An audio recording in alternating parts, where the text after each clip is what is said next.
വിശുദ്ധനായ John Paul രണ്ടാമൻ മാർപ്പാപ്പ സഭ വിശുദ്ധ കുർബാനയിൽ നിന്ന് എന്നുള്ളതിൻ്റെ 52-ാം നമ്പർ ഇപ്രകാരമാണ് പറയുന്നത്: ആരാധനക്രമം ആരുടെയും സ്വകാര്യ സ്വത്തല്ല, ആഘോഷിക്കുന്ന കാർമ്മികൻ്റെയോ രഹസ്യങ്ങൾ ആഘോഷിക്കപ്പെടുന്ന സമൂഹത്തിൻ്റെയോ സ്വത്തല്ല എന്നാണ് വിശുദ്ധ ജോൺ പോൾ മാർപ്പാപ്പ പറയുന്നത്. ലിറ്റർജി ദൈവം നമുക്ക് നൽകിയിരിക്കുന്ന ഒരു കാര്യമാണ്. നമ്മൾ നമ്മുടെ സൗകര്യത്തിന് നമ്മൾ ക്രിയേറ്റ് ചെയ്യുന്ന ഒരു കാര്യമല്ല അത്. അടിസ്ഥാനപരമായിട്ട് ഒരു കാർമ്മികന് ലിറ്റർജിയിൽ ഒരു വാക്കുപോലും മാറ്റാനോ കൂട്ടാനോ കുറയ്ക്കാനോ സ്വന്തമായിട്ടുള്ളത് ചെല്ലാനോ അവകാശമില്ല. It is given to the priest എന്നാണ് സഭാപണ്ഡിതനായ കല്ലറങ്ങാട്ട് പിതാവ് പഠിപ്പിക്കുന്നത്. ചരിത്രത്തിലേക്ക് നമ്മൾ കണ്ണോടിക്കുമ്പോൾ സിറോ മലബാർ സഭയിൽ നിലവിലുള്ള വിവിധ ബലിയർപ്പണ രീതികൾക്ക് കാരണം ചരിത്രപരമാണ്. അതിൽ വളരെ ശ്രദ്ധേയമായ ഒന്നാണ് പോർച്ചുഗീസുകാരുടെ വരവോടെ ലത്തീൻ മിഷണറിമാരുടെ ആധിപത്യത്തിലായ സിറോ മലബാർ സഭ ഏകദേശം 300 വർഷത്തിലധികം ഇപ്രകാരം വൈദേശിക അടിമത്തത്തിൽ കഴിഞ്ഞ സിറോ മലബാർ സഭ സ്വന്തമായ ആധ്യാത്മികതയും ആരാധനാ രീതികളും ഇക്കാലയളവിൽ നഷ്ടപ്പെടുത്തി കളഞ്ഞു എന്നുള്ളൊരു ദുഃഖസത്യമാണ്.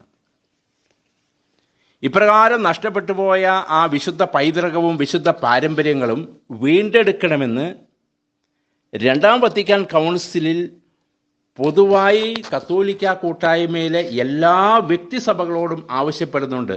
പൗരസ്ത്യ സഭകൾ അതിൻ്റെ 5-6 നമ്പറുകളിൽ അത് നമുക്ക് വായിക്കാൻ സാധിക്കും.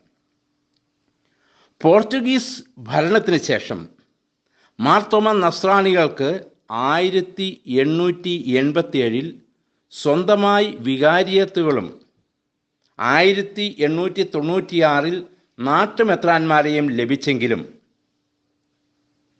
അതിനോടകം ലത്തീൻ രീതികൾ പരിചയിച്ച നാട്ടുമെത്രാന്മാരും മറ്റ് ലത്തീൻ ആരാധനാക്രമം സുറിയാനി ഭാഷയിൽ ചൊല്ലിയാൽ മതി എന്നുള്ളൊരു നിലപാടാണ് സ്വീകരിച്ചു വന്നത്.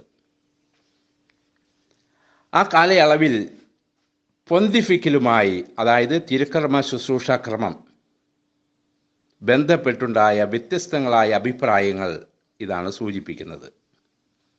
ഈ സാഹചര്യത്തിലാണ് 1934 11-ാം പിയൂസ് മാർപ്പാപ്പ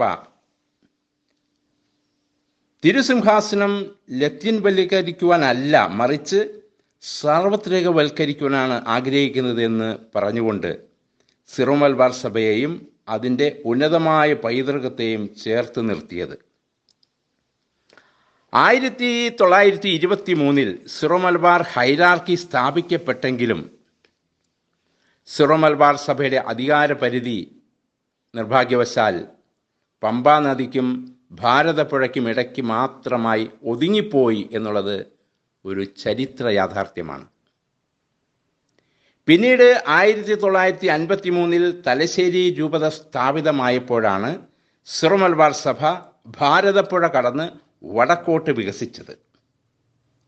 പിന്നീട് കേരളത്തിന് പുറത്തും പല രൂപതകൾ സിറോ മലബാർ സഭയ്ക്ക് ലഭിച്ചു. ചുരുക്കത്തിൽ 1992 സിറോ മലബാർ സഭയെ മേജർ ആർക്കി എപ്പിസ്കോപ്പൽ സഭയായിട്ട് ഉയർത്തപ്പെട്ടു. അപ്പോഴാണ് സിറോ മലബാർ സഭയ്ക്കൊരു സിനഡൽ സംവിധാനം ഉണ്ടായത് എന്ന് നമ്മൾ മറക്കരുത്. ഇനി എങ്ങോട്ട് തിരിഞ്ഞാണ് വിശുദ്ധ കുർബാന അർപ്പിക്കേണ്ടത്? സിറോ മലബാർ സഭയിൽ ഇന്ന് വളരെയേറെ ചർച്ചാ വിഷയമായ എങ്ങോട്ട് തിരിഞ്ഞ് വിശുദ്ധ കുർബാന അർപ്പിക്കണം എന്ന ആ വലിയ പ്രഹേളികയ്ക്ക്, ആ സമസ്യയ്ക്ക് 1965 വരെ ഒരു ഉത്തരമേ ഉണ്ടായിരുന്നുള്ളൂ. ലത്തീൻ സഭ ഉൾപ്പെടുന്ന ആഗോള സഭയിൽ 1965 വരെ മദ്ബഹായിക്ക് അഭിമുഖമായിട്ടാണ് വിശുദ്ധ കുർബാന അർപ്പിച്ചിരുന്നത്. എൻ്റെ എല്ലാം ചെറിയ പ്രായത്തിൽ ഞാൻ വിശുദ്ധ കുർബാനയ്ക്ക് ശുശ്രൂഷയായിരുന്നതൊക്കെ എൻ്റെ മനസ്സിൽ ഇപ്പോഴും പച്ചകെടാതെ കിടക്കുന്നുണ്ട്. 2-ാം വത്തിക്കാൻ കൗൺസിലിൽ ഒരിക്കൽ പോലും മദ്ബഹായ്ക്ക് അഭിമുഖം ആയിട്ട് ബലി അർപ്പിക്കുക എന്ന രീതി നിരോധിച്ചിട്ടില്ല.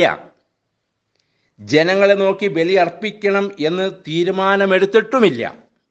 പ്രത്യേകമായിട്ട് നമ്മൾ മനസ്സിലാക്കേണ്ട ഒരു സംഗതിയാണത്. എന്നാൽ രണ്ടാം വത്തിക്കാൻ കൗൺസിലിന് ശേഷം വളർന്നു വന്ന സ്വതന്ത്ര ചിന്തയുടെ ഭാഗമായിട്ട് ലത്തീൻ സഭയിൽ പലയിടത്തും ജനാഭിമുഖമായി ബലിയർപ്പിക്കുവാനായിട്ട് ആരംഭിച്ചു. ഇതിൻ്റെ അനുകരണമെന്ന വിധത്തിലാണ് സിറോ മലബാർ സഭയിലെ ചില രൂപതകളും ജനാഭിമുഖ ബലിയർപ്പണ രീതി സ്വീകരിച്ചത്.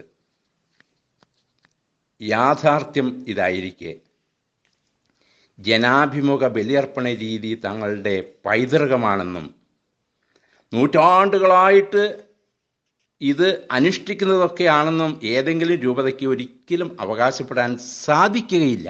അത് വസ്തുതാ വിരുദ്ധമാണ്.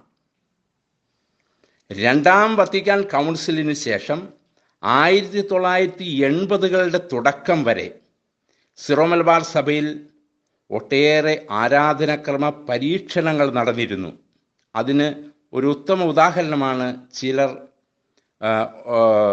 നമുക്ക് പരീക്ഷണാർത്ഥം ആദ് എക്സ്പെരിമെൻ്റ് എന്ന് പറയും, പലതരത്തിലുള്ള പുസ്തകങ്ങൾ പ്രസിദ്ധീകരിച്ചത്. ഭാരതീയ പൂജ ഇതിന് ഒരു ഉത്തമ ഉദാഹരണമാണ്. ഇവയിൽ പലതും റോം തന്നെ ഇടപെട്ട് നിർത്തലാക്കുകയും ചെയ്തു.